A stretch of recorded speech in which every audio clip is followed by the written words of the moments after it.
Sir थोड़े पिछे हो जाओ कह रहा जी हुण तुसीं की फोन मतलब तो जो है ना जगत प्रकाश नड्डा को पूछा जाना चाहिए। वो मेरे बिलासपुर से हैं, भारतीय जनता पार्टी के राष्ट्रीय अध्यक्ष हैं। उनसे पूछा जाना चाहिए कि हिमाचल प्रदेश में क्या हो रहा है। या जयराम जी को पूछो कि जो आप लोगों ने वायदे किए थे लोगों से वो कितने पूरे हुए। एक ही बहाना है कि 2 साल से कोरोना है, कोरोना में काम नहीं हुआ ये कि अगर आप रिकॉर्ड उठा लें तो जो प्लान का भी पैसा है वो भी 2 सालों में नहीं लगा। अब पैसा अगर नहीं लगा तो आप ही लगा लो कि वो इसका मतलब सरकार के पास वो प्लान का पैसा भी पड़ा हुआ है, वो भी नहीं लगा।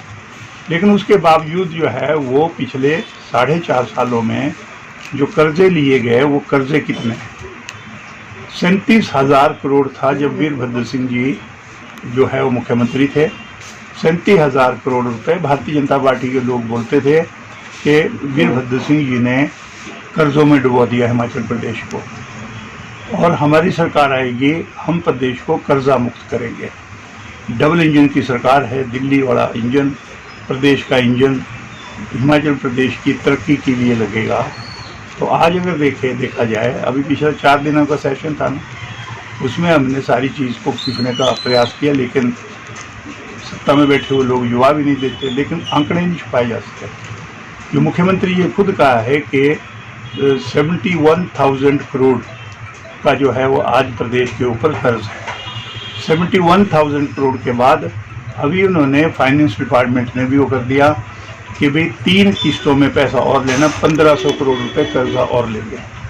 सर पर गल तो ये है जी, तुसीं कह रहे हो वो कहते असीं काम किया बहुत ज़्यादा है और थोड़ी पार्टी काम की वजह से थोड़ी गए, वो जो गए वो भारतीय जनता पार्टी हम भी चुरा के लाए थे उनको। जो कांगड़े का है जो काजल, वो आरएसएस का वर्कर था, वीरभद्र सिंह ले आए उनको। क्या परिस्थितियाँ थी, वो वीरभद्र सिंह को यहाँ पे नहीं है, उनकी तो मौत हो गई है। दूजे लखविंदर राणा जी है, लखविंदर राणा जी वो भी भारतीय जनता पार्टी आए हुए थे। पर लंबा समय थोड़ी पार्टी लिए काम किया उन्होंने। नहीं लंबा नहीं समय नहीं, एक बार बाई इलेक्शन में टिकट दिया उनको, और दूसरी बार जो है ना रेगुलर इलेक्शन हुआ। 5 साल 4.5 साल ये लगा लो, 1.5 साल पहले का लगा लो, लेकिन बाकी तो भारतीय जनता पार्टी में रहे। वो जिले के अध्यक्ष हो रहे हैं, वो प्रदेश के जनरल सेक्रेटरी हो रहे हैं, तो हमारे बीच में आ गए थे तो द्वास हो गए तो चले गए। सर जिहड़ा रोपवे प्रोजेक्ट है कि वोटां दे लागे कई बार बयानबाजी, तुहाडी की प्राथमिकता होगी जो सरकार आऊँगी? देखो मैं आपसे कहना चाहूँगा कि जो चुनावी घोषणा पत्र है उसमें भारतीय जनता पार्टी ने 2 बार इसको शामिल किया कि अनंतपुर साहब से नैना देवी माता तक ये जो रोपवे है यहाँ से जाएगा। मैं पिछली बार की आपसे बात करना चाहूँगा, जब पिछली बार भारतीय जनता पार्टी सत्ता में थी तो उसमें, लेकिन जब धरातल पे आने की बात आई और जब वीरभद्र सिंह जी प्रदेश के मुख्यमंत्री बने, मैं विधायक नहीं था, मैं चुनाव हार गया था, तो उसमें जो है इन्होंने क्या किया कि अनंतपुर साहब की जगह पे वो रोपवे जो है उसका सर्वे करवाया टोबा से नैना देवी। मैंने ये कहा कि भाई अगर मान लो अनंतपुर साहब से माता नैना देवी को अगर जोड़ना है तो 2 राज्य सरकारें जो है वो बीच में आ गई, एक पंजाब की सरकार आ गई, एक हिमाचल प्रदेश की सरकार आ गई। दोनों में समझौता हुआ, 50-50% जो है ना प्रॉफिट एंड लॉस जो है ना शेयर करेंगे। तो जब आपका वो जो एग्रीमेंट किया था वो एग्रीमेंट अनंतपुर साहब से है, लेकिन आप कर रहे हैं टोबा से। टोबा तो बिलासपुर में। मैंने ये कहा कि अगर टोबा से तो पंजाब को 50% देने का कोई मतलब ही नहीं बनता। और उसमें जो है कांग्रेस पार्टी की सरकार थी, वीरभद्र सिंह ने कहा कि नहीं, अगर अनंतपुर साहब से बनता है तो ठीक है, अगर नहीं बनता है तो हम इसको कैंसिल करते हैं। बीजेपी ने दोबारा से उसको डाला, और डाला तो अभी काम शुरू हुआ नहीं, 5 साल जो है ना ख़त्म हो गए।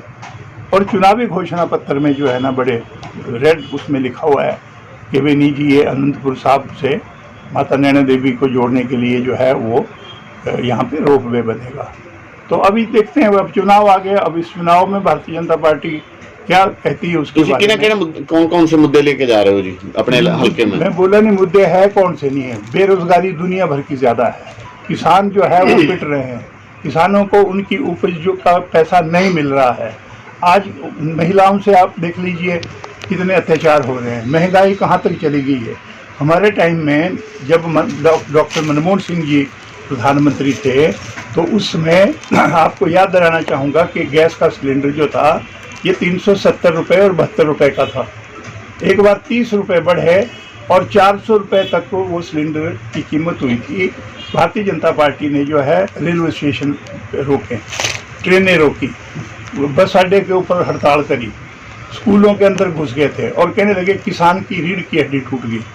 और उसके बाद जब चुनाव हुए तो इन्होंने कहा कि हमने अब गृहिणी को जो है वो, क्योंकि आंसू नहीं मेरे से देखे जाते, प्रधानमंत्री जी ने कहा, क्योंकि जो महिलाएं हैं वो लकड़ी जलाती है, फिर उसमें फूंक मारनी पड़ेगी, आंखों में जो है ना आंसू आएंगे, कईयों की बोले रोशनी भी ख़त्म होगी। तो उसमें कहा गया कि अब मैंने आपको जो है ये चूल्हे जो है ना ये दे दिए मुफ्त में, और वोट डालने जाओगी तो आपने वो जो सिलेंडर है उस पर हाथ लगा के मत्था टेकना, तब वोट डालने जाना। अब बताओ मेरे को जो है ना, आज वही सिलेंडर हिमाचल प्रदेश में 1170 रुपये का हो गया। अब तो उनके आंसू जो है वो अब तो ਸਰ ਇੱਕ ਗੱਲ ਹੋ ਰਿਹਾ, ਉਹ ਕਹਿੰਦੇ ਭਾਜਪਾ ਵਾਲੇ ਕਹਿੰਦੇ ਵੀ ਕਾਂਗਰਸ 'ਚ ਤਾਂ ਆਪਸੀ ਖਿੱਚੋਤਾਣ ਹੈ, ਇਹਨਾਂ ਨੂੰ ਇਹੀ ਨਹੀਂ ਪਤਾ ਵੀਰਭੱਦਰ ਸਿੰਘ ਜੀ ਦੀ ਡੈਥ ਤੋਂ ਬਾਅਦ ਵੀ ਕੌਣ ਮੁੱਖ ਮੰਤਰੀ ਬਣੇਗਾ। यार और ये हमारे घर का मसला है। हमारे जो है ना धूमल साहब को बनाया था भारतीय जनता पार्टी ने कि he will be our chief minister, वो चुनाव क्यों हार गया वो? मेरे बताओ, जो धूमल साहब के मंत्रिमंडल के सदस्य थे, उनके क्लोज थे, वो चुनाव क्यों हारे? भारतीय जनता पार्टी के अध्यक्ष सत्ती क्यों चुनाव हार गए? इसलिए कांग्रेस पार्टी कोई चेहरा नहीं वो करेगी। और मैं एक बात और बताऊं, कांग्रेस पार्टी ने पिछली बार क्या किया था, वीरभद्र सिंह को अनाउंस कर दिया था ना कि Virbhadra Singh will be the chief minister of Himachal Pradesh. हमारी गवर्नमेंट नहीं आई। अब ऐसे छोटी छोटी बातों लेके जी उनका चेहरा कौन सा है, फलाना है, जयराम जी चेहरा है तो अब देख लेना भला।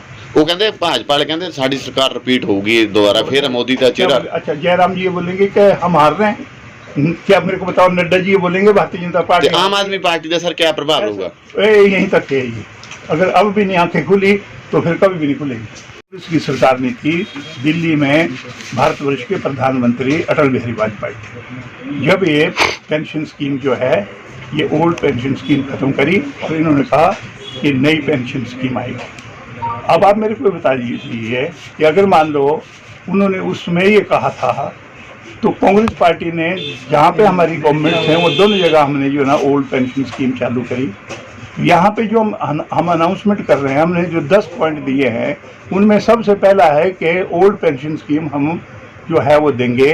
तो वो कांग्रेस पार्टी देखेगी कैसे हमने देनी है, वो कोई जयराम जी को पूछ के थोड़ी देनी है हमने। लेकिन जहाँ पे हमारी सरकारें हैं वहाँ पे दोनों जगह जो है वो ओल्ड पेंशन स्कीम जो है कांग्रेस की सरकार ने जो है वो लागू कर। सर एक लास्ट क्वेश्चन भी है, मुख्यमंत्री का चेहरा कौन होगा कांग्रेस का? ये कैसे होगा? जब एमएलए तो आने दो, जो जीत के आएंगे मुख्यमंत्री का चेहरा बन जाएगा। अब हमारी अखिल भारतीय कांग्रेस कमेटी उसका फैसला कर लेगी, पहले थोड़ी होते जाके। जयराम जी कभी मुख्यमंत्री के लिए आए थे? बताना बोला मेरे को। मैं शिमला में था उस दिन जो है ना, हम क्योंकि विपक्ष के एमएलए हैं तो वहाँ पे भारतीय जनता पार्टी के दफ्तर में क्या वो जूते चले। बताओ जी, जयराम जी को गाड़ियाँ निकाली, कोई वहाँ से जो है ना हमीरपुर वाले आके गाड़ियाँ निकालनी शुरू कर गए थे। नड्डा जी भी रास्ते में आ गए थे मुख्यमंत्री बनने के लिए, फिर वापस हट गए। तो ये सारा अपना घर देखो पहले। लेकिन कांग्रेस पार्टी जो है, मैं कहूँगा हम जीत के आएंगे। हिमाचल प्रदेश में 4 सीटें भी तो हमने जीती पीछे, उसमें कौन से उनकी कोई परमिशन आई? ये हिमाचल प्रदेश के लोगों ने हिसाब किताब लगा लिया कि प्रदेश के अंदर हो क्या रहा है। ਕੋਈ ਹਲਕੇ ਦਾ ਸਰ, ਹਲਕੇ ਦਾ ਕੋਈ ਵਿਸ਼ੇਸ਼ ਮੁੱਦਾ ਜਿਹੜਾ ਤੁਸੀਂ ਚੋਣਾਂ ਤੋਂ ਬਾਅਦ ਹੱਲ ਕਰੋਗੇ और सरकार ने नहीं किया ਤੁਹਾਡੇ ਆਪਣੇ ਹਲਕੇ ਦਾ? ये देखो एक बात हूँ, मेरे से सब पूछते हैं। मैं 1985 में पहली बार विधानसभा में आया था। मैं उस टाइम राज्य मंत्री बना, कानून मंत्री होता था हिमाचल प्रदेश का। बिजली बोर्ड मेरे पास था। मैंने 2.5 सालों के अंदर नैना देवी कॉन्स्टिट्यूंसी, जो पुरानी कोर्ट कैरू कॉन्स्टिट्यूंसी थी, वहाँ पे हर घर को मैंने बिजली पहुँचाई। 4 हलके होते थे हिमाचल प्रदेश में जिनमें हर घर को बिजली पहुँची थी, उसमें मैंने कोर्ट कैरू को भी खड़ा किया था। अब मेरे को पंचायतें बता दो कि कौन सी पंचायत है जिसमें 10/2 का स्कूल नहीं मैंने दिया है। अब मेरे को बता दो, मैंने SDM कोर्ट स्वारघाट खोला। इस गवर्नमेंट ने मेरे को विधानसभा में कहा कि सब जज का कोर्ट भी खुलेगा। 4 साल 5 साल चले गए, हमारी सरकार आएगी, स्वारघाट में जज का कोर्ट खोलूंगा। ये मैं आपसे कहना चाहूँगा। ठीक है। स्वारघाट में जिस कॉलेज की बात कर रहे हैं, इसका सारे का सारा सर्वे मेरे टाइम में जब मैं प्लानिंग का चेयरमैन था तब मैंने कहा था बिलासपुर दूर पड़ता है, नैना देवी भी दूर पड़ती है, इसलिए स्वारघाट में डिग्री कॉलेज होना चाहिए। उसके सारे सर्वे जो है वो मैंने करवाए थे। नैना देवी में 50 बेड का हॉस्पिटल दिया तो हमें नहीं, इन्होंने तो नहीं दिया। मेरे को एक प्राइमरी हेल्थ सेंटर का नाम बता दो, इन्होंने खुलाओ। एक सब सेंटर का नाम बता दो, उन्होंने खुलाओ। एक मेरे को आयुर्वेदा डिस्पेंसरी का नाम बता दो, अभी अनाउंस करी है, पर खुलेगी तो तब जब कांग्रेस पार्टी सरकार आएगी। जब इन्होंने किया ही कुछ नहीं। चंगरेरी की स्कीम मैं बनाऊं, चंगरेरी में यहाँ पे एक स्कूल बता दो दलेत के अलावा, वो भी बिल्डिंग मेरी बनाई हुई। दलेत का जो है ना स्कूल 10/2 का किया, एक बाथरूम तक नहीं बनाया इन्होंने। बस्सी स्कूल की बिल्डिंग मैंने बनाई, वहाँ बता दो मेरे को, वहाँ पे जो बीजेपी का लीडर है उसकी अपनी पंचायत है, आपने क्यों स्कूल में क्यों नहीं कर दिया कुछ? आपने वहाँ पे स्टेडियम का काम बंद कर दिया। ऐसे मैं कहना चाहूँगा, एक कोने से लेके दूसरे कोने तक मैं अगर प्लानिंग का चेयरमैन था तो मैंने कोई 18 करोड़ रुपए मैंने स्कूलों की बिल्डिंगों के ऊपर जो है वो खर्च किया। तो मैं कहना चाहूँगा मेरी कॉन्स्टिट्यूंसी में सड़कों की जहाँ तक बात है, हमने DPR बनाई है, कुछ अभी पाइपलाइन में है, उनको पूरा करना है। और चंगरेरी की स्कीम है जिसपे ये सरकार के लिए कि जी अभी 22 करोड़ रुपए और लगेंगे, वो 22 करोड़ रुपए लेके आऊँगा। और जो है ना एक जो स्कीम अधूरी है उसको ठीक करेंगे। मजियारी की स्कीम है वो मेरी प्राथमिकता में है, पैसा रिलीज हो गया है कुछ, और उसमें भी मैं कहूँगा कि 6 करोड़ रुपए खर्च आएगा, वो दूंगा। प्राथमिकता ये है। और जो हमारे हेल्थ डिपार्टमेंट है उसको स्ट्रेंथन करने की ज़रूरत है, क्योंकि वहाँ पे डॉक्टर होने चाहिए। अगर डॉक्टर होंगे तो हमारे लोगों को जो है वो दिल्ली की, वहाँ पंजाब की तरफ को नहीं जाना पड़ेगा। तो वहीं पे अगर स्पेशलिस्ट होंगे तो नैना देवी में जो है हमारे पास जो है वो अभी शुरू कर रखा है हमने, उसमें से कुछ टेम्पल ट्रस्ट से भी पैसा ले लेंगे। लेकिन अभी आज की तारीख में अगर देखा जाए, दिन रात वो काम चला है। 50 बेड हॉस्पिटल बनेगा तो स्वास्थ्य सेवाएं जो है ये दुरुस्त होगी, इसको करना ज़रूरी है। गांव-गांव में सड़कें जहाँ पे कच्ची हैं उनको पक्का करना ज़रूरी है। इतनी एम्प्लॉयमेंट दे देंगे, बाद में बोलो नहीं जी वो तो मिल ही नहीं, कोरोना आ गया, तो एक गलत। अनएम्प्लॉयमेंट को ख़त्म करेंगे, किसानों की समस्याओं के लिए वो करेंगे। साथ में जो महंगाई हो रही है मैं उसकी बात कहना चाहूँगा, उसके ऊपर लगाम लगाना ज़रूरी है। ठीक है सर, थैंक यू।